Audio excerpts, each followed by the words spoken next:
признание его невиновным в совершении инкриминируемого ему административного правонарушения. Ну и план минимум — это добиться того, чтобы было отменено наказание в части выдворения, потому что имеются все основания не сообразуются с международной практикой Европейского суда по правам человека. И, собственно, если это будет отказ, да, и все-таки суд примет решение выдворить, то это ломается судебная практика Европейского суда по правам человека. А что вы на данный момент ему вменяете? Какие у вас сейчас документы? Еще раз, что? Что ему вменяют на данный момент? Статья 18 КУА — состав отсутствия документов в объединенных вооруженных силах Содружества независимых государств. Но дело в том, что период, когда был распад СССР, да, в вооруженных силах был такое некое смутное время.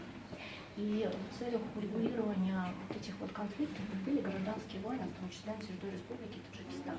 Были созданы объединенные вооруженные силы.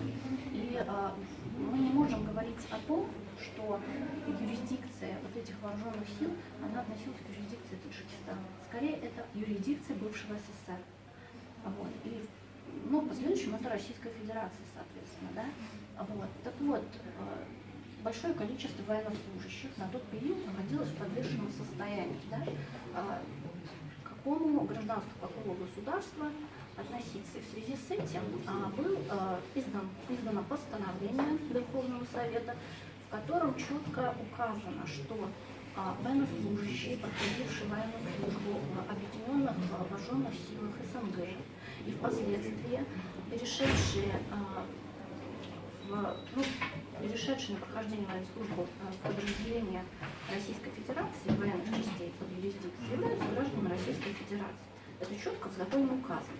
Почему проверяющий орган ввел нас вглубь о том, что якобы эти территории — это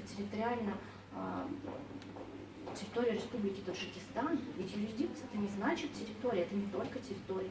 Более того, совершенно не соответствует действительности утверждения, изложенного в заключении, что в последующем, с мая месяца 1992 года, он перешел на прохождение военной службы в вооруженные силы Республики Таджикистан.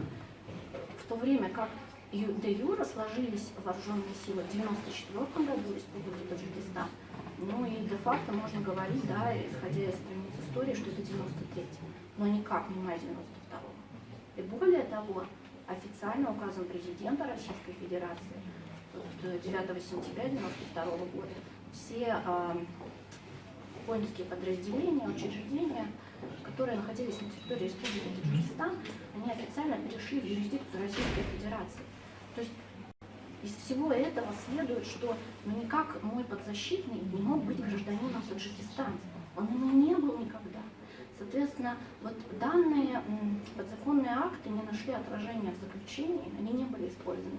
Соответственно, получилось вот такое вот необоснованное заключение, которое привело вот к сложившейся ситуации, что человек сейчас совершенно незаконно обвиняют его в совершении административного правонарушения, еще хуже, его выдворяют в пределы Российской Федерации. В то время как 20 лет он защищал границу Российской Федерации, проходил службу в вооруженных силах России.